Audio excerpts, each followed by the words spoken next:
Hello everyone, welcome back to my channel. This is Shaisha and Invest and Rest. So in today's video, I am going to share the detailed fundamental and technical analysis of one more company. The name of the company is IFGL Refractory Limited. So company से related जितना भी important and latest data है सारा इस video में cover करूंगी. And company का working profile किस टाइप का है एंड फ्यूचर में कंपनी मतलब किस तरह से और आगे फर्दर ग्रो कर सकती है, क्लाइंट कंपनी के किस तरह के हैं एंड लेटेस्ट जितना भी कंपनी की जो क्वार्टरली अर्निंग है एंड सारा जो है वो कवर मैं इस वीडियो में करूंगी. So first of all starting with the return percentage. In 1 month return percentage is 6.95%. 1 year return percentage 15.15%. Market capital जो है 1125 करोड़ की है. एक स्मॉल कैप कंपनी है एंड करंटली इसका शेयर प्राइस जो है वो 312 रुपीज़ पे ट्रेड कर रहा है. बायर डिमांड भी कंपनी की बहुत अच्छी है, मतलब गुड है. जो बेसिक पैरामीटर्स मतलब जैसे बायर डिमांड होगी and EPS strength is also good, that is 70. Group rank अच्छी नहीं है कंपनी की, पुअर है. नाउ फंडामेंटल एनालिसिस में मैं ओनरशिप पैटर्न हाईलाइट करूँ. प्रमोटर होल्डिंग 72.43% की है एंड लास्ट 4 क्वार्टर से प्रमोटर होल्डिंग जो है वो कांस्टेंट है. म्यूचुअल फंड यहाँ पर इन्वेस्टेड है 10.61%. फॉरेन पोर्टफोलियो इन्वेस्टर 0.04% एंड यहाँ पे प्रीवियस क्वार्टर के कंपैरिजन में यहाँ पे फॉरेन पोर्टफोलियो इन्वेस्टर्स जो है वो इंक्रीज़ हुए हैं. एंड अगर आप इंडिविजुअल इन्वेस्टर्स देखेंगे तो 12.81% यहाँ पे इन्वेस्टेड है. प्रीवियस क्वार्टर के कंपैरिजन में यहाँ पे स्लाइटली जो है वो डिक्रीज़ हुए हैं. अदर इन्वेस्टर्स यहाँ पे इंक्रीज़ हुए हैं लास्ट क्वार्टर के कंपैरिजन में. करंटली जो है वो 4.11% है. काफ़ी जो top owners and mutual fund यहाँ पे कंपनी में इन्वेस्टेड है, जिसमें से कुछ नाम मैं हाईलाइट कर रही हूँ, आप इन डिटेल यहाँ पे चेक कर सकते हैं. HDFC small cap mutual fund जो है वो 7.32% यहाँ पर इन्वॉल्व है. Aditya Birla sun life trustee private limited 3.28%. Ministry of corporate affairs 1.42%. So top owner भी इन्वेस्टेड है. प्रमोटर होल्डिंग भी कंपनी की अच्छी है. नाउ कंसोलिडेट यहाँ पर कंपनी का जो परफॉर्मेंस अर्निंग किस तरह की रही है सारा जो लेटेस्ट मैं यहाँ पर ईयरली बेसिस पर यहाँ पे कंपैरिजन दिखा रही हूँ. सो अगर आप 2017 से कंपनी का यहाँ पर जो परफॉर्मेंस देखेंगे सो एबिटा मार्जिन 2017 से टिल 2021 में एंड अगर आप 2020 के कंपैरिजन में भी देखें तो बहुत अच्छी खासी क्वांटिटी में यहाँ पर परसेंटेज वाइज 12.45% है. सो एबिटा मार्जिन भी बहुत अच्छा मतलब जो है वो इंक्रीज़ हुआ है, ग्रो करा है यहाँ से. प्री टैक्स मार्जिन भी देखा जाए तो प्रीवियस ईयर के कंपैरिजन में वो भी बहुत अच्छा 12.15 है. एंड सेल्स अगर देखी जाए तो 11%, जो कि लास्ट ईयर अगर आप देखेंगे तो सेल्स जो नेगेटिव में थी, तो जो कंपनी की सेल्स जो परसेंटेज बाई काफ़ी अच्छी तरीके से ग्रो करी है. लो डेट कंपनी है, कंपनी के पास में ज़्यादा डेट भी नहीं है, 1.34% की डेट ही है. रिटर्न ऑन इक्विटी 7.36% का है. एंड अगर आप return on equity previous last 2-3 year से देखेंगे तो वो भी अच्छा खासा यहाँ पर इंक्रीज़ हुआ है. रिटर्न ऑन कैपिटल एम्प्लॉयड भी अगर देखा जाए तो यहाँ पे 13.28 का है. सो ये भी काफ़ी अच्छी तरह से. तो कंसोलिडेट अगर आप यहाँ पर एनुअल बेसिस पे कंपनी का परफॉर्मेंस देखें फ्रॉम 2017 टिल 2021 तक, तो अच्छा खासा यहाँ पर जो है वो ग्रोइंग फेज में दिख रही है. नाउ अगर स्टैंड अलोन यहाँ पे क्वार्टरली अर्निंग की बात की जाए तो प्रीवियस अगर आप क्वार्टर बेसिस पे यहाँ पर कंपनी की सेल्स देखेंगे तो बहुत अच्छी तरीके से क्वार्टर ऑन क्वार्टर बेसिस पे ग्रो कर रही है. सो कंपनी का जो रेवेन्यू है वो भी अच्छी तरीके से ग्रो करेगा एंड जो कंपनी के शेयर प्राइस में भी रिफ्लेक्ट होगा. सो नाउ और कुछ जो बेसिक पैरामीटर्स होते हैं जैसे कि क्वालिटी, वैल्यूएशन और टेक्निकल बेसिस पर यहाँ पर कुछ पैरामीटर्स के बेसिस पे अगर आप देखेंगे तो आउट ऑफ 100 में यहाँ पर कंपनी का क्वालिटी वाइज मतलब हाई फाइनेंशियल स्ट्रेंथ 86.95 की आउट ऑफ 100 में. वैल्यूएशन देखा जाए तो 65 है आउट ऑफ 100 का, ये भी काफ़ी मतलब अट्रैक्टिव वैल्यूएशन पे कंपनी जो है वो राइट नाउ प्रेजेंट है. टेक्निकली भी देखा जाए तो वो न्यूट्रल है जस्ट अभी, मतलब क्योंकि अभी मैं टेक्निकल चार्ट जो फर्दर कवर करूँगी. सो बहुत ज़्यादा कंसोलिडेशन इसमें कंसोलिडेशन फेज में रही है, बट अभी जो है वो वॉल्यूम जो है वो पॉजिटिव यहाँ पर शो करा है, वो मैं भी फर्दर चार्ट कवर करूँगी. तो यहाँ से चांसेस बन रहे हैं कि इसका यहाँ पे शेयर प्राइस जो है वो इंक्रीज़ करे. नाउ कंपनी का जो वर्किंग प्रोफाइल किस तरह से है, कंपनी जो है वो क्या काम कर रही है, यहाँ पर मैं वो चीज़ हाईलाइट कर रही हूँ. So IFGL refractory engages in manufacturing, trade and sales of refractory item, related equipments and accessory used in the steel plant in India and internationally भी कंपनी जो है वो डिलीवर करती है. The company was formerly known as IFGL export limited as and has change its name to IFGL Refractory Limited in October 2017. Steel की demand आने वाले time में, मतलब ये जो सेक्टर रहा है स्टील का, ये काफ़ी ज़्यादा बजिंग में भी है। एंड प्रीवियस अगर आप देखेंगे तो टाटा स्टील हो गया या बहुत सारी जो स्टील मैन्युफैक्चरिंग कंपनीज़ हैं उनका परफॉर्मेंस बहुत अच्छा रहा है। एंड ये कंपनी उस तरह के स्टील प्रोडक्ट बनाती है एंड कंपनी बहुत अच्छी क्लाइंट लिस्ट कंपनी के पास में प्रेजेंट है। सो स्टील की डिमांड आने वाले टाइम में बढ़नी है, क्योंकि एक इंफ्रास्ट्रक्चर जो बेसिक नीड होती है स्टील्स वगैरह और जो फैक्ट्रीज़ वगैरह में जो यूज़ होते हैं इक्विपमेंट्स, वो कंपनी बना रही है।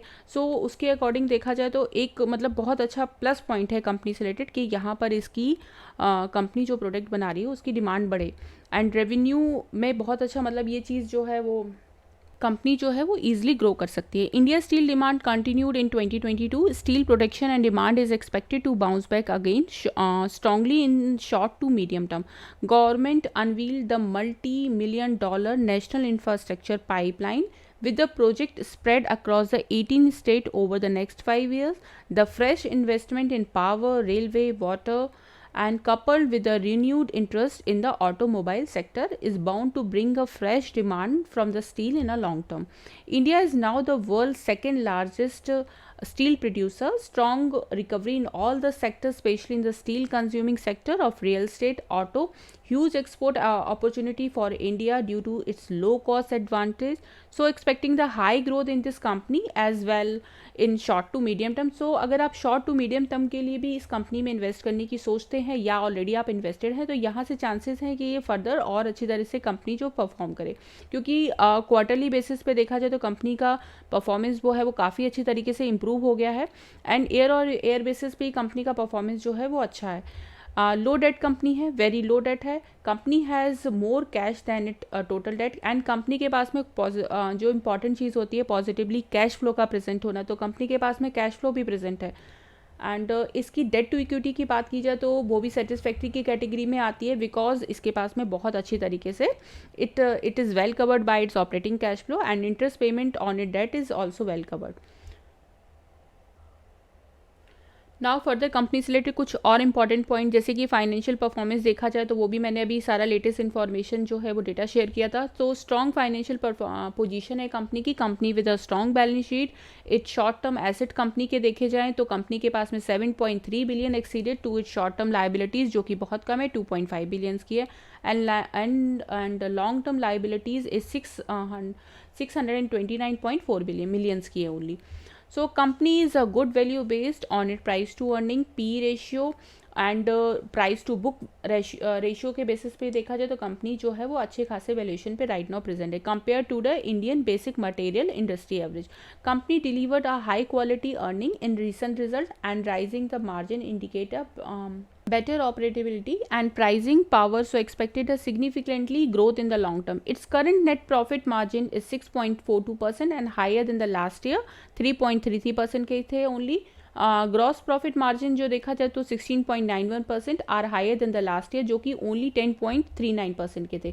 Operating profit margin 17.21% and higher than the last year. So year और ईयर बेसिस पे कंपनी का जो फाइनेंशियल परफॉर्मेंस है काफ़ी अच्छी तरीके से इंप्रूव हुआ है। Company with a low debt, zero promoter pledge, increasing profit from the last 2 quarter and book value is continuously improving. Strong annual EPS growth company की बहुत अच्छी है। कंपनी बहुत अच्छा डिविडेंड अभी मतलब यहाँ पर डिविडेंड पर शेयर RS10 का अभी 2021 में यहाँ पर कंपनी ने दिया था एंड यहाँ पर जो FII और FPI जो है वो अपनी होल्डिंग जो है वो दिसंबर में इंक्रीज़ करी है कंपनी में। Company with a strong financial, have no long term debt on record, strong income statement, strong balance sheet, higher than the industry, free cash flow बहुत अच्छा प्रेजेंट है कंपनी के पास में। क्वार्टरली अर्निंग भी अगर देखा जाए तो जो रिजल्ट है काफ़ी डिसेंट जो है कंपनी ने पोस्ट करे हैं। Huge investment in the manufacturing plant. Overall मतलब वर्किंग प्रोफाइल के अकॉर्डिंग देखा जाए एंड कंपनी के फाइनेंशियल परफॉर्मेंस के देखा जाए अकॉर्डिंग, सो चांसेस हैं कि कंपनी फ्यूचर में और अच्छा परफॉर्म करे। नाउ कंपनी से अगर क्लाइंट लिस्ट देखी जाए कंपनी की तो बहुत बड़े बड़े कंपनी के पास में क्लाइंट जो हैं वो प्रेजेंट हैं, जैसे कि आप JSW स्टील एंड टाटा हो गया एंड मतलब बहुत अच्छी खासी कंपनी की जो क्लाइंट लिस्ट है वो प्रेजेंट है यहाँ पर। सेल्सा group, Columbus stainless steel. Now company से रिलेटेड कुछ और बेसिक इन्फॉर्मेशन है वो भी मैं यहाँ पे जो फर्दर कवर कर रही हूँ। इफ़ अगर आप किसी कंपनी में शॉर्ट टू मीडियम टर्म के लिए या लॉन्ग टर्म के लिए इन्वेस्टेड और रहना चाहते हैं, मतलब फर्दर इन्वेस्ट करने की सोच रहे हैं, सो बेसिक इन्फॉर्मेशन आप यहाँ पर टिकट एक पे प्लेटफॉर्म पे जाके चेक कर सकते हैं। कंपनी से रिलेटेड इन्फॉर्मेशन जो है वो काफ़ी अच्छी, मतलब पॉजिटिव यहाँ पर गिवन है।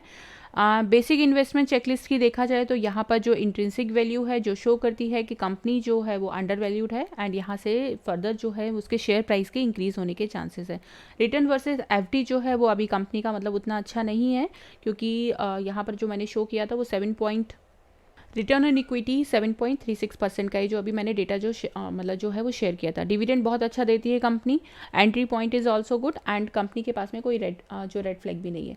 नाउ लो प्लेज प्रमोटर होल्डिंग है। ये बेसिक जो पैरामीटर्स हैं और जो कि बहुत इंपॉर्टेंट होते हैं अगर आप किसी कंपनी में इन्वेस्ट करने की सोच रहे हैं, तो यहाँ पर आप ईजिली जाकर जो डेटा है जो है वो चेक कर सकते हैं। नाउ फाइनेंशियल परफॉर्मेंस में अगर आप यहाँ पे चेक करेंगे जाकर, सो बेसिक इनकम स्टेटमेंट अगर आप देखेंगे तो higher than the industry revenue growth over the last 5 year से देखा जाए तो कंपनी का जो रेवेन्यू है वो भी बहुत मतलब अच्छी तरह से ग्रो करा है। Revenue has grown at yearly rate of 86.2%, and अगर आप ओवरऑल इंडस्ट्री के वर्सेस पे देखा जाए तो यहाँ पर ओनली 2.37 का ही है। Increasing market share over the last 5 year से कंपनी का जो मार्केट शेयर है वो भी इंक्रीज हुआ है, 0.1% से इंक्रीज होकर करेंटली जो है वो 2.06% हो गया है। Higher than the industry net income overall, मतलब नेट इनकम की बात की जाए इंडस्ट्री के वर्सेस, सो यहाँ पर ईयरली बेसिस पर 58.53% है, वर्सेस अगर आप इंडस्ट्री का देखेंगे तो वो काफ़ी लो है, 5.46% है। नाउ अगर आप रेवेन्यू वाइज भी कंपनी का परफॉर्मेंस देखेंगे 2018 से करंटली, तो यहाँ पर रेवेन्यू भी ग्रोइंग फेज में है, एंड नेट इनकम जो कि बहुत इंपॉर्टेंट होती है, तो अगर आप देखेंगे 2020 की कंपैरिजन में यहाँ पर नेट इनकम 2021 में बहुत अच्छी, मतलब अच्छे खासी क्वांटिटी में यहाँ पर इंक्रीज हुई है। सो फाइनेंशियली कंपनी मतलब बहुत अच्छी तरह से साउंड, मतलब अच्छा खासा स्ट्रॉन्ग कंपनी है। एक इन्वेस्टमेंट चेकलिस्ट भी कंपनी की सारी पॉजिटिव है। इनकम स्टेटमेंट भी अगर आप देखेंगे तो वो सारा मतलब जो डेटा है जो कि बहुत इंपॉर्टेंट होता है अगर आप किसी कंपनी में इन्वेस्ट करने की सोच रहे हैं या ऑलरेडी अगर आप इन्वेस्टेड हैं, तो मतलब ये सारी चीज़ें जो बेसिक होती हैं ये क्वार्टर ऑन क्वार्टर बेसिस पे बहुत इंपॉर्टेंट होती है चेक करना। पेयर टू पेयर कंपैरिजन भी देखेंगे तो बहुत, मतलब जो इनकी पेयर कंपनी जैसे क्यूमेंस हो गया, थर्मेक्स लिमिटेड हो गया, जो काफ़ी हायर वैल्यूएशन पे ट्रेड करें, बट अगर आप यहाँ पे देखेंगे तो उसके अकॉर्डिंगली यहाँ पर कंपनी का जो IFGL रिफ्रैक्टरी का जो पी रेशियो है और PV रेशियो दोनों ही जो है वो अदर इनके पेयर के कंपैरिजन में काफ़ी ज़्यादा लो है। एंड डिविडेंड यील्ड भी देखेंगे तो बहुत अच्छी डिविडेंड यील्ड है, 3.0% की 3.20% की डिविडेंड यील्ड है। एंड कंपनी का अगर पास्ट जो डिविडेंड का परफॉर्मेंस भी देखेंगे तो 2021 में यहाँ पे 10 रुपीज़ का कंपनी ने डिविडेंड भी दिया है। प्रीवियस ईयर के कंपैरिजन में बहुत अच्छा खासा जो डिविडेंड में यहाँ पर इंक्रीमेंट यहाँ पर हुआ है। सो जो इंपॉर्टेंट चीज़ें हैं सारा जो है वो मैंने कवर कर दिया। इन द लास्ट में टेक्निकल्स भी कवर कर रही हूँ। Now technical chart, IFGL refractory का टेक्निकल चार्ट ये जो है वो 1 डे के टाइम फ्रेम पर मैं यहाँ पे प्रेजेंट कर रही हूँ, एंड सिंपली जो as an indicator moving average 20 days का मैं यूज़ कर रही हूँ। सो फर्स्ट ऑफ ऑल अगर आप यहाँ पे नोटिस करेंगे फ्रॉम सितंबर टिल नाउ यहाँ पे बहुत ज़्यादा कंसोलिडेशन फेज़ में रहा है कंपनी का शेयर प्राइस, एंड बहुत ज़्यादा कंसोलिडेशन फेज़ के बाद में अभी जो है वो 20 डेज़ के मूविंग एवरेज के अब जो कैंडल बनना यहाँ पर फॉर्म होना स्टार्ट हो गई है। सो इफ़ अगर आप यहाँ पर शॉर्ट टर्म के बेसिस पे इन्वेस्ट करने की सोच रहे हैं तो स्टॉप लॉस जो है बहुत इंपॉर्टेंट होता है, stop loss of 275 rupees, and from here जो टारगेट जो बनता है वो 345 का बनता है फर्स्ट टारगेट। राइट नाउ जो है वो 312 रुपीज़ पे ट्रेड कर रहा है। समवॉट एनी रीज़न, मतलब इफ़ अगर मार्केट जो है वो डाउन ट्रेंड में जाता है तो और अच्छे वैल्यूएशन पर आपको यहाँ पर ये पॉसिबिलिटी है मिल जाए, बट जो स्टॉप लॉस है वो माइंड में रखना है, 275 का स्टॉप लॉस है। बट ये पॉइंट भी जो है वो राइट नाउ 310 से लेकर 300 से लेकर 310 के बीच में भी यहाँ पर इन्वेस्ट किया जा सकता है for the target of 345। Once अगर ये इस फेज़ को, मतलब इस यहाँ से ब्रेक करता है, सो सेकंड टारगेट जो बनता है इसका काफ़ी मतलब हाई टारगेट है 415 रुपीज़ का। सो टाइम फ्रेम थोड़ा सा आप लॉन्ग लेके रखिए, क्योंकि यहाँ पर कंपनी का जो फाइनेंशियल परफॉर्मेंस है बहुत अच्छी तरीके से इंक्रीज़ हुआ है, एंड यहाँ पर अगर आप नोटिस करेंगे तो बहुत ज़्यादा कंसोलिडेशन फेज़ में था, एंड इसके बाद में जो अगर मोमेंटम शो करता है तो बहुत अच्छा मोमेंटम की जो पॉसिबिलिटीज़ होती है। सो चांसेस हैं फर्स्ट टारगेट 345 का, second target will be 415। So company से रिलेटेड जितना भी इंपॉर्टेंट डेटा है, सारा जो fundamental, technical and quarterly basis पे अर्निंग, स्टैंड अलोन, सारा जो है वो मैंने इस वीडियो में कवर कर दिया. If you have any question related to this company, please comment below. Thank you so much for watching my video. Please do like and subscribe my channel for such kind of more update.